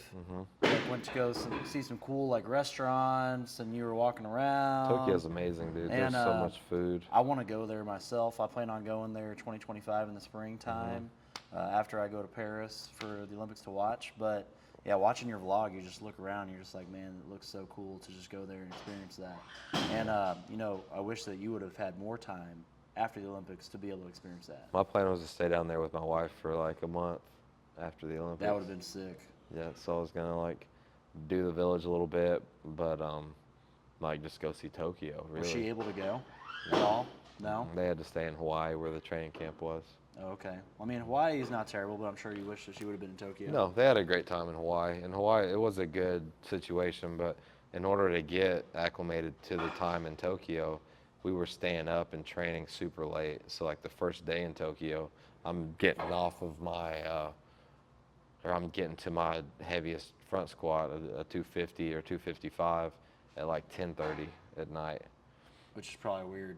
Super But weird. then when you got to Tokyo, it felt like more normal, probably. Yeah, it was a pretty easy adjustment to the time. But yeah, we were training. I think we started training at 8 p.m. That's kind of crazy. Yeah, when I we'd do that start. sometimes now. I'll get my squats in at 7, 8 p.m. No. I split up my sessions. It's not good. It's so Well, I mean, hard. yeah, It's but so hard to train I that also late. wake up at 12 or 1 some days. That's true. So it's not like I'm up at 9 and then I'm, Right. you know what I'm saying? But, you know, sometimes I like get my first session and then I do all my coaching and then I'll get the rest of my stuff in after that or whatever. So the moment that you found out you were on the Olympic team, how did you react? The moment you found in you were locked in. It was sort of a soft moment because I didn't really I knew that I was in a real good spot, but Phil Andrews actually he was like, Wes is like for sure in. Wes is going. I didn't realize it was so sure until he said that, and then it sort of like clicked for me, like I'm gonna be an Olympian, and that was a really cool moment. But you know, we're still at that point about a year out from the scheduled Olympics, which was actually 2 years out but from the Olympics. You might not have known yet. You found out in 2019 before the pandemic had started, and then the pandemic happened and everything was up in the air. So you thought, I was like, oh, I gotta be ready for a year from now, but then it was like, it ended up being 2. It was kind of crazy. Favorite meet you've ever done besides the Olympics?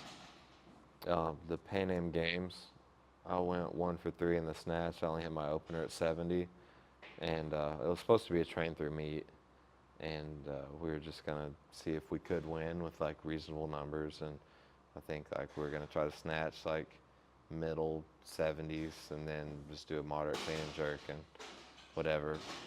I don't even think we were planning on opening 70. I think Pyrros told us to do that after the training hall. But anyway, so I sort of snatched like an asshole. I only hit my opener, and then Dave comes over. I'm sort of sitting there, like sort of like pissed off. He's like, I mean, we're gonna have to clean jerk 225. It's like To win? We had talked about maybe going 215 tops. Like we have to clean jerk 225. Get your ass ready because we're going 225. It's like we didn't even train. The most I've done in training is like 210 at the time. Like, I can't do that. He's like, you better get ready to do it. Like, it's gonna be a little bitch. I'd try. Like, whatever. So I'm like pissed. Like, this is stupid. You thought you were gonna be doing 215, and you're probably gonna be opening around there. You're doing a clean jerk. I haven't trained for, and this always happens because we're competitive and like we want to win. And even I was like, yeah, I can maybe win, but First, I'm pissed because I think I'm not going to win because we weren't going to put on the number. Yeah. Dave comes over and said, like, we're putting on the number. You better get ready for it. And I'm just like, oh, shit. Like, I'm scared. Like, I'm not ready for it. You know? So, anyways. Sometimes you get lucky, though. Yeah. And this is another weird thing. It's sort of like in the Pan Am's back rooms, I feel like, at least in my sessions, I was sort of the outcast. It's sort of like everybody versus Wes a little bit. So the back room is sort of buzzing because they feel like I'm toasted, right? They got me beat. Arroyo is snatched like 85 or 7 or some shit. And then he like opens his clean and jerk at like 95 or 90. Something like that. Yeah. So anyways, so they think I'm done. There's another dude that's out snatched me. There's a few dudes that I think have snatched more than me. But everybody's pumped in the back. Because they're like, oh, it's over. Yeah, and I'd won 2 Pan Ams in a row at that time. So I'm getting taken down, right? Everybody's on their high horse. So anyways, we start warming up clean jerk. Feel good. Like I had clean jerk 210 in the training hall, probably about a week out of Pan Am Games. So I was pretty strong, and it was a very convincing 210. You just hadn't touched those weights in training leading up to it. Yeah, I just hadn't trained them yet. I hadn't you know, when you prepare for a meet, you do your opener, you do your second, you do your third. You just hadn't touched those. Hadn't done them yet. So I'm strong, everything's fine. I'm just not really prepared.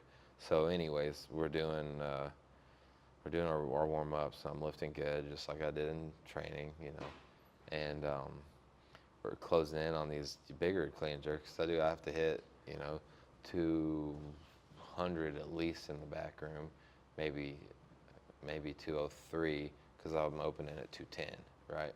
So I'm pretty sure that's what I did. Maybe ended up opening like 208 or something. It's hard to remember the exact numbers, but anyways, we're warming up. Arroyo starts the session or pretty close and gets crushed. Doesn't do nothing. Like Does he bomb?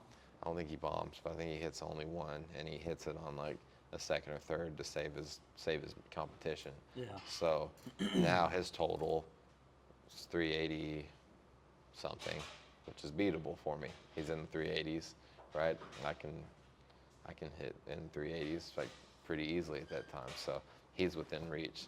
You know, the next guys are sort of going. Nobody's clean and jerking good. I'm warming up, and I'm just like crushing them. I'm snapping them off. And you could sort of feel after Arroyo had a tough time in the clean and jerk, about half of these other guys not clean and jerking good. You could sort of feel the energy, like from buzzing around, like they just got me, to sort of like Getting quiet. they're sort of like getting their heads down, putting their tails between their legs, and that like That gets you fired up. that shit fires me up, dude. When I'm like, Yeah. when I'm taking control or I'm dominating a situation or an opponent, like you're feeding me. Like Yeah. if you show any signs of weakness or like you start to kill over, like I'm sucking that up. Like I'm, Blood in the water. dude, I'm not even like, it's awesome. So anyways, I go out there, I have my opener, just rip one off, crush it, no problem. Come back, it's even more. Everyone's just fucking just down. And I'm like starting to get the grin, you You're know. like smiling. I'm a feeling little the bit. chills, like I'm like, and Dave's like, you can get these motherfuckers. So anyways, like a few more lifts, you know, sort of play out, and go take my second attempt. I think I probably got in at like 212 or 13. That probably sounds right. 208, 213 or so. I make it, so I'm, you know, clearing another like obstacle, and I come back. I snap that one off too, pretty solid. Come back, and it's just even worse. Like everybody's just like head down, like just you know, Pissed. just whiny. You know, they know it's coming, and I'm just sort of I'm eating it up. Like I'm like, I can get these motherfuckers today. Like I'm back. I'm in here. We got this. And then Dave calls like 225 or something, 220, Oh, like shit. some big shit. He writes it in on the cards, right? So that leaves this one dude, this last dude that I've not, you know, out totaled yet. He still has an attempt left. Because after I made my second attempt, Dave goes and calls 225. They don't know if I can take it or not, or if I will. So this dude has to guess, what do he's I gonna need to do. hit? And then after he mixes or misses, you know what you need. Yeah, so he has to guess what he can hit. So is he going to pick a lower number to try to move his total up, so mine then has to be higher to beat him? Mm-hmm. Or is he going to go higher to where he can put it completely out of reach? So anyways, ball's in their court. They pick a number. He misses his third attempt. Dave comes down to 218, 1 kilo over his total, exactly what we need. So I remember all this happening. Like, I don't watch what they call. And that was but the last attempt of the meet? yeah, Dave's working the table. He comes back. All you need is 218 to win this. I'm like, I got this shit. We got this. I think it was 18. It was 18 or 17. But I'm like, I got this shit. So anyways, I get ready. I get like fired up. Everybody's fucking, I've already won it to everybody else. They're just like, they're pissed off, sad, whatever. Like, I already sucked all the energy out of the room. It's all their shit's mine now. Like, I got this one lift. I know I can make it. It's not a problem. I go out there. I'm fired up. And there's a really funny video, but I stick the clean and jerk, win the gold medal, and somebody was filming it like dead nuts from the side. And after I smashed the clean and stand it up, the coaches are like up in the higher like the stadium bit of the bleachers, like stomping, like no. You could literally see them in the background as I just smashed this clean and stand it up. They know it's a done deal. Snap off my clean. I mean, that's just so confident, right? Like those guys fucked up when they started getting like mopey and sad. Like you just, Because they knew. you let me know that I could beat you. You reminded me that I can kick your ass. And Yeah. as soon as I felt it, like it's over. Would you say that's what motivates you most, is just knowing that you can beat somebody? And like they start to show that? I mean, I wouldn't call it motivation because you can't count on it or seek it out, right? So when I'm in training, like that's not necessarily. It's situational. You can't feel that, right? It is situational. But if I get in a competition where I'm against a person and I need to beat this person, it's very like I can feed off that like you make your lift, like I feel like I can do it. You miss it, I really feel good. You know what I mean? Like, Yeah. no, like, there's not really, for me, it's a win-win.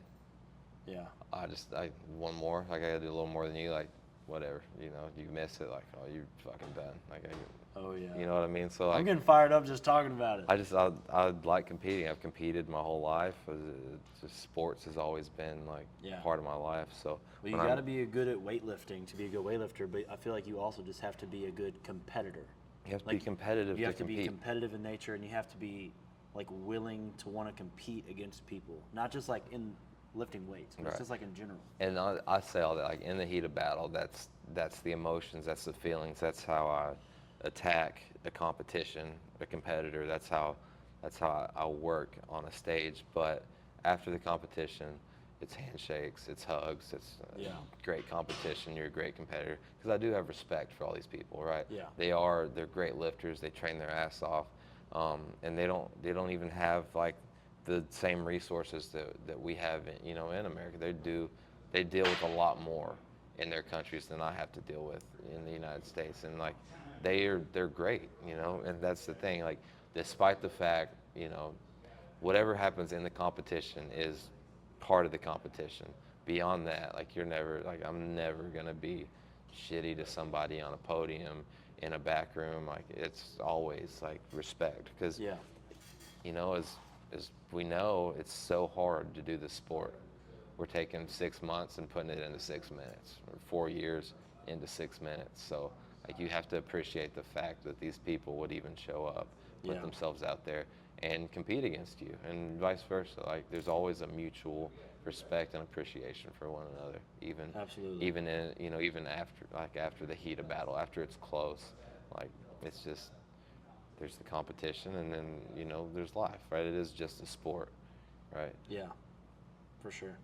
All right, so next thing I want to talk about, you competed originally in 105, and then you competed as a 109 when they switched to weight classes, and you hit, some American records there, like you talked about 109 at the Olympics. You did 177, and, you have some other records as well. Then you had to cut down to 102 because what happened was the Olympic Committee, they took out a bunch of the athletes going to weightlifting, so they were only able to have 5 weight classes, men and women, when they said that the 102 was one of the weight classes, so lifting a 109 is pointless, right? You won't be able to go to the Olympics. Right. So you had to cut down to 102, and I know that, from what I thought, you kind of, or as a 109, would sit around like 114, 113, 115 sometimes. At my biggest. At your biggest, yeah. So how hard was it for you to go down from 109 to 102?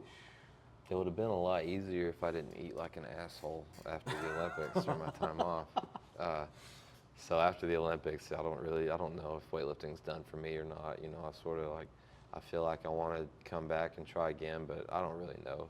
Where I left off was a lot of pain in my knees and a pretty tight shoulder.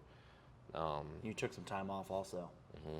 So I was off for like 3 months after the Olympics. So I don't know during that 3 months what's going on. Also, we know that there's going to be new weight categories. We don't know what they're going to be. We don't know if they're changing them again, if they're picking the other categories that they've already established, or we don't really know what's happening. So during that time, I don't know what I'm going to weigh in the next quad, even if I do compete. So Yeah. I'm just sort of like living life like a normal dude. But you had earned that. Slightly lazier than a normal dude. I was really chilling. Okay. You never got up to 120 during that, did you? No, I think the most I probably would have seen on the scale would have been like 255 pounds. Yeah, so like a 116 or something like that. Yeah, still way too big. Like, I'm not even 6 foot probably. So it's a pretty thick boy right there. Thick poppy. It's a thick boy. Anyways, they come out with the Olympic categories. It's 102, and I remembered specifically, like, when we were talking about weight category changes when I was a 105, they was like, 103 is probably as low as you should ever go as a weightlifter. Yeah. 102 is the number. I'm like, we're going. Like, that's the only option, right? I'm not going to be a super, so I'm either competing 102 or I'm not a weightlifter. Yeah. So when there's no question, right, we know what we have to do. There's not like, and if weightlifting as a sport was always these numbers, I wouldn't know any different. I would have always been a 102. It just, so why even why fuss with it? Why think about it or worry with it? Like, It is what it is. yeah, if it's my job to lift weights on a platform, then it's my job to weigh 225 pounds while I do it. So let's solve the problem. Go on a diet, lose some weight. It didn't have to be 30 pounds, but it was, and Oh, you had to lose 30 pounds. from 255 to 225. Ugh. So basically, it's January after the Olympics-ish when I start, and we're targeting nationals, which at this time I've done some back squat work. So it was like 6 months. 6 months, right? 6 months to get down 30 pounds. That's a season. And have some weight, on the bar. Yeah. Yeah, but if you're training weightlifting, you're going to be good at it, right? I actually did that before. I cut down from 125 kilos to 109. Yeah, So 17 kilos body weight. yeah. So I did that in January to nationals. So similar experience. Well, it's possible. It's possible. What you weigh is just what you weigh. I try to lose 1 pound per week. How you lift is how you lift, right?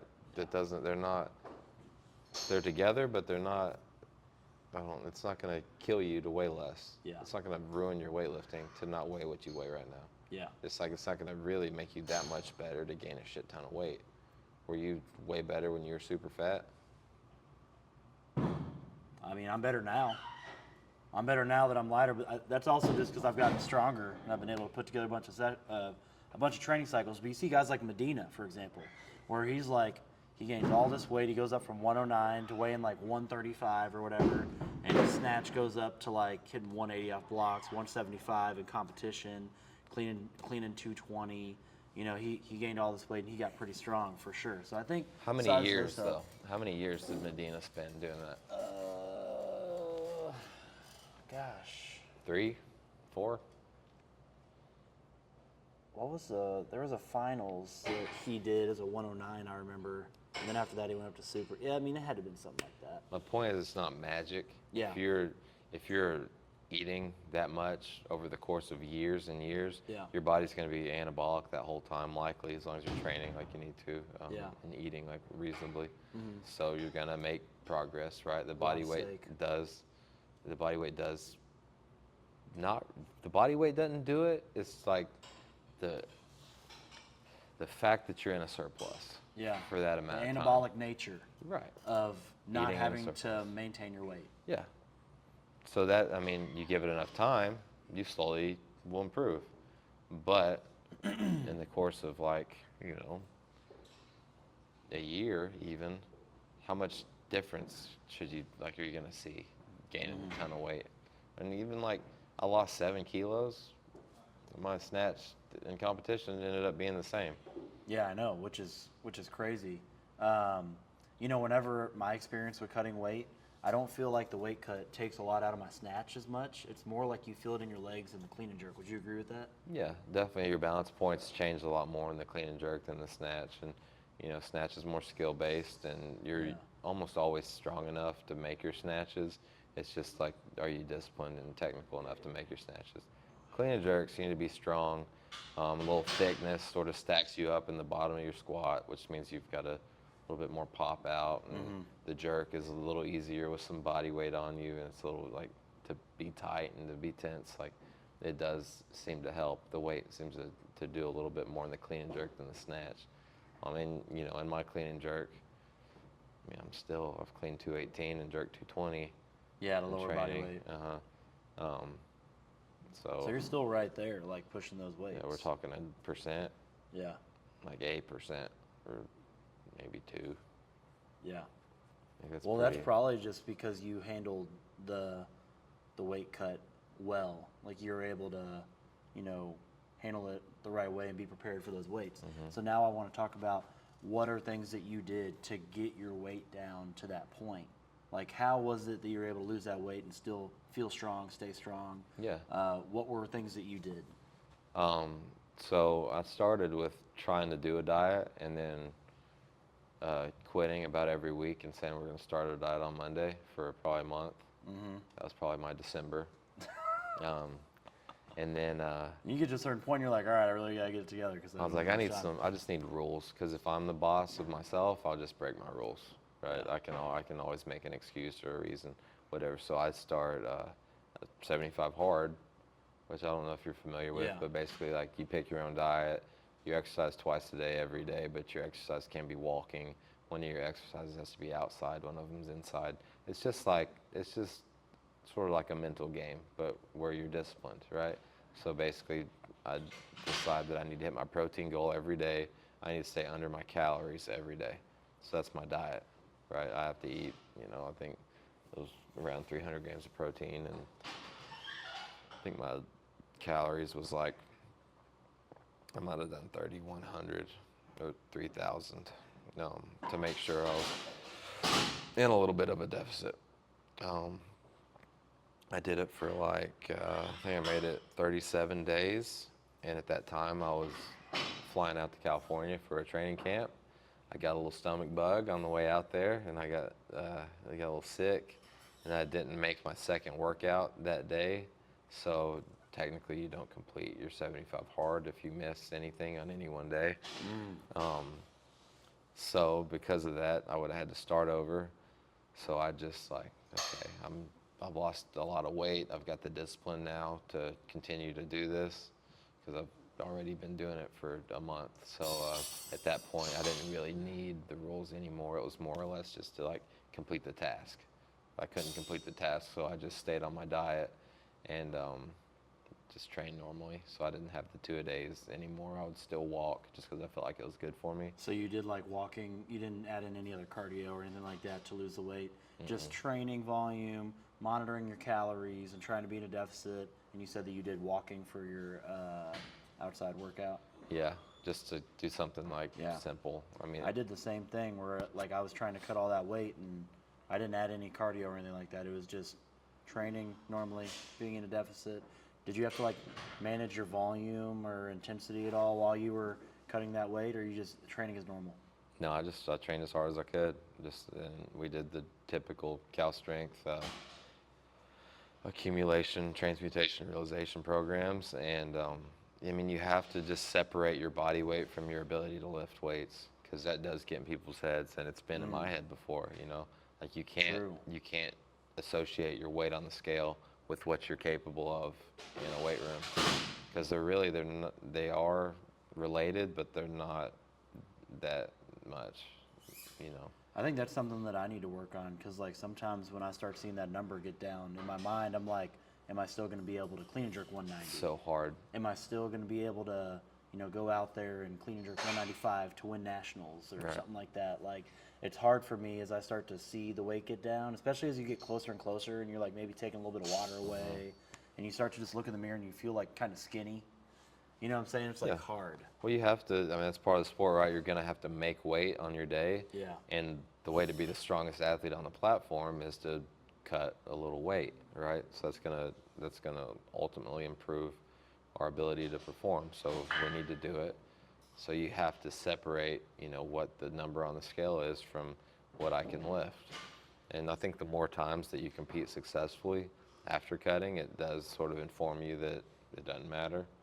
But it's something you have to teach yourself, and you have to be mentally strong to accept that and learn to live with it. When you go down, you're training 104, maybe 105, and you go down to 102 for a competition, you do a water cut for the rest of the weight? Yeah, just a light one. So I'll just do Cuba exactly how we did it, for example. So I left the United States about between 103 and a half and 104 kilos. As we work into the meet the last few days, I think we were 4 days out when I landed in Cuba. I'm trying to slowly finish getting that down to 103 and a half. And then I want to cut the last kilo and a half from the day before to the competition in just water. So day before, 103 and a half.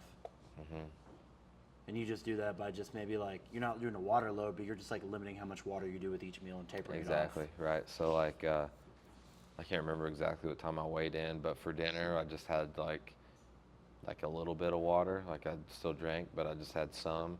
For breakfast the next day I didn't have any, and I still ate breakfast. Then I skipped lunch, so I don't end up eating until after weigh-ins, but I think weigh-ins was at 3 or 4. Yeah. I don't remember. I think maybe 4. So it's just like Yeah. I'm hungry-ish, but I've only missed one meal. Yeah. You don't starve to death after one meal. You don't Yeah. realistically, you're not even weak after one meal. Yeah. True. And then you stick all that food back in your face as soon as you weigh in. And you're good. And now I'm on stage, in the 102 weight class, weighing 100, maybe 106.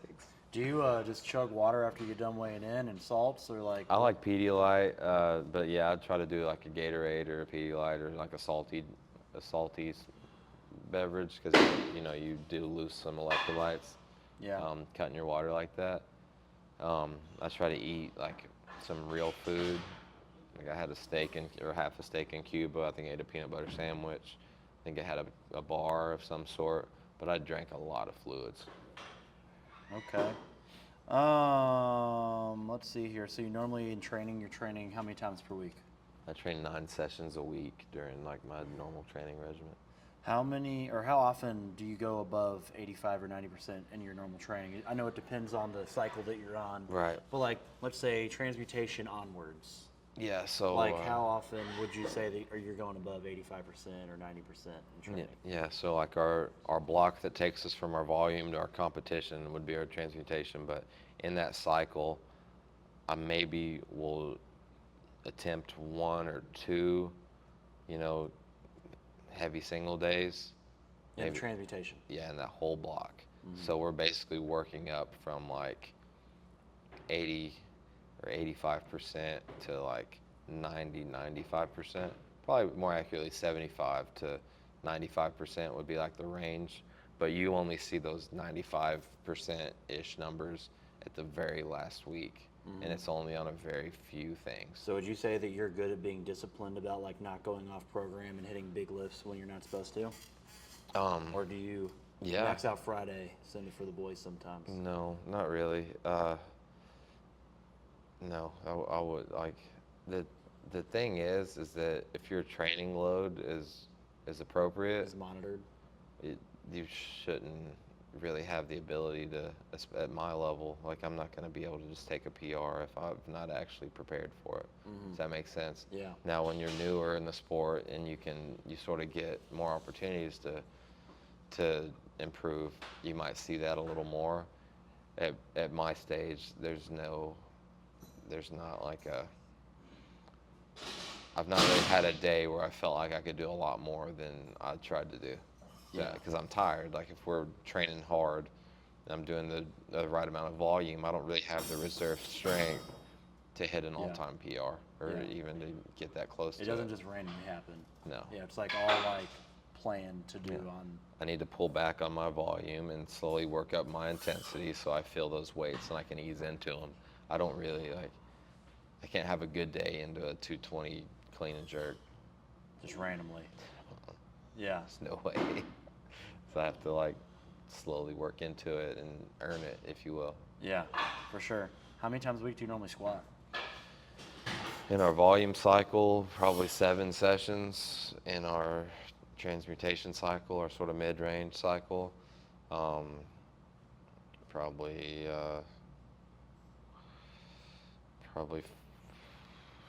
5 to 7 sessions. In our realization cycle, maybe 4 times. Okay, so you decrease the amount of squat volume you're doing as you get closer to a competition. You definitely decrease the volume. The number of days doesn't change that much. Maybe we go from 7 to 6 to 5. That range isn't 4 seems like that's maybe not quite enough during realization, but the way you're squatting changes. Like in the volume cycle, right, you're gonna see 3 by 10 or 3 by 8 or 4 by 8 or 10 10 8 or 10 8 8. Like you're gonna see those more repier sets. As you keep moving down, right, your reps go down, the weight goes up. By the time you're on realization, honestly, the weight is down and the reps are down.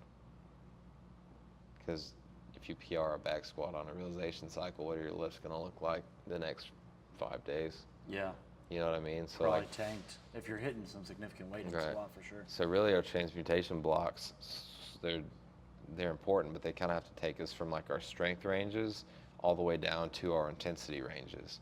So if you need to like move your single on your squats, which sometimes there's lifters that need to, that's really when you need to get it done.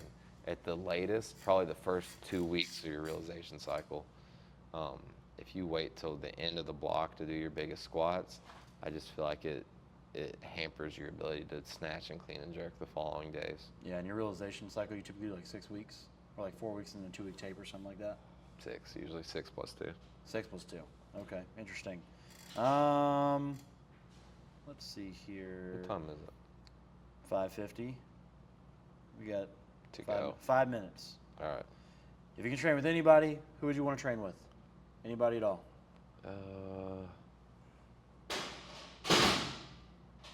That's so hard. Because I don't like training partners are really hard to pick. Because you need somebody that is like good to train with, right? If I like a celebrity train along, Sure. I don't know. I'd like to. Anyone in their prime. Man, I told you yesterday I like Klokov because he's jacked. Yeah. That was probably like my first weightlifter I liked, just because he was buff. He looks really cool in some of those pictures where he's in the Russian singlet with the giant arms. Yeah. But Marcin Delega, the snatch master. Snatch legend. Yeah. So I think it would probably be Klokov, with Marcin Delega a close second. Cool. What's it like being a dad and balancing weightlifting? I love it. It just like it grounds me. I have a really significant why. Like, why do I weightlift in 2016? So I can be great at weightlifting. Why do I weightlift now? So I can take care of my boys. It's just so much more significant. My And why. like, make them proud and stuff like that. My why is 10 times more important than it used to be. Which gives you more purpose. Way more purpose. I feel that too. My first time my daughter ever went to a national meet, it was finals in Denver in I think 2021, Yeah. and it was her first time ever being at a meet with to watch me. Yeah. And I had a great day that day, and it made me emotional. Like before I took an attempt, like before I would go out there for an attempt, I would get emotional because I was like thinking like I'm doing this for my daughter, even though she had no idea what was happening. Dude, And then I did my first 50-90, same thing. She was in the stands watching, and I held her up there when I got my medal. Yep. And it was just like, It's the best. It was incredible. Yep. I And feel the same way. It makes you feel like so proud to like have them be a part of it. You know why you're doing it now. Exactly. Yeah. Advice for aspiring lifters who want to compete nationally or internationally. Don't be afraid to don't be afraid to find a situation that is at your level, right? Like if you're too good to train at your CrossFit gym with your CrossFit coach, go find yourself a weightlifting coach. Those conversations can sometimes be hard to have with people. But just like we talked about, like your CrossFit coach should be pumped up for you. You guys should like give a big hug, and like he should be happy that he was able to get you to the point where you can have an opportunity to be great at the sport. And you should go train in his gym when you come back to town, and you should always talk about that person and remember that person, be grateful for that person. Yeah. But yeah, like as you get better coaches. And that's not a knock, on anybody. It's just like your CrossFit coach is running a CrossFit gym, right? He's got shit to do. Yeah. You need a weightlifting coach that coaches weightlifting. For sure. But you need a team. You need people to train with. You need coaches to tell you what to do. You need an atmosphere like you have at StrengthWorks. Thank you. Like-minded individuals. It's a big compliment. Yeah, I mean that's the truth. You had 20 weightlifters in here today. You don't like. It's way easier to be a weightlifter with 20 other weightlifters than it is to be by yourself in your garage, by yourself at your CrossFit gym, at the Globo gym where 25 people walk in front of you. That's what I tell people, every man. snatch day. I'm like, hey, come and be a part of like a group of people who are all trying to do the same thing. On the proper equipment. Yeah, exactly. If you're a weightlifter, equipment matters. Wood under your feet, Exactly. Weightlifting barbell, yeah. Last 2 questions. How do you handle pressure of expectation?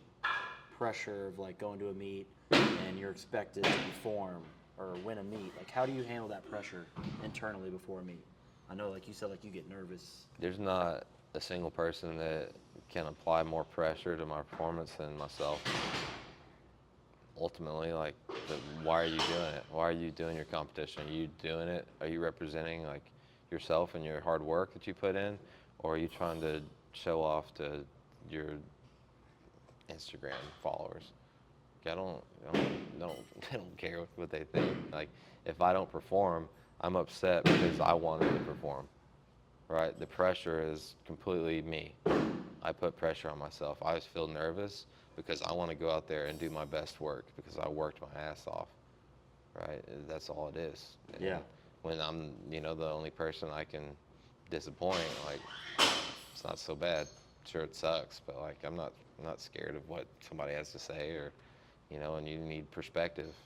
Like, if you're worried about what a bunch of strangers think about you, like, how are you supposed to accomplish anything when you got the weight of however many people, on your mind? Like, who cares? They don't, if they don't like you when you lose, they don't really like you when you're winning either. Yeah. What are your favorite foods? Like, if you could eat one food the rest of your life, what would it be? Oh, those are different questions, but I love chicken wings and pizza. Okay, chicken wings and pizza it is. If I'm eating one food forever, I'm gonna eat a meat steak. A steak? Big old ribeye.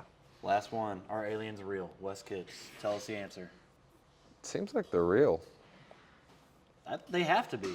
That's what they're saying.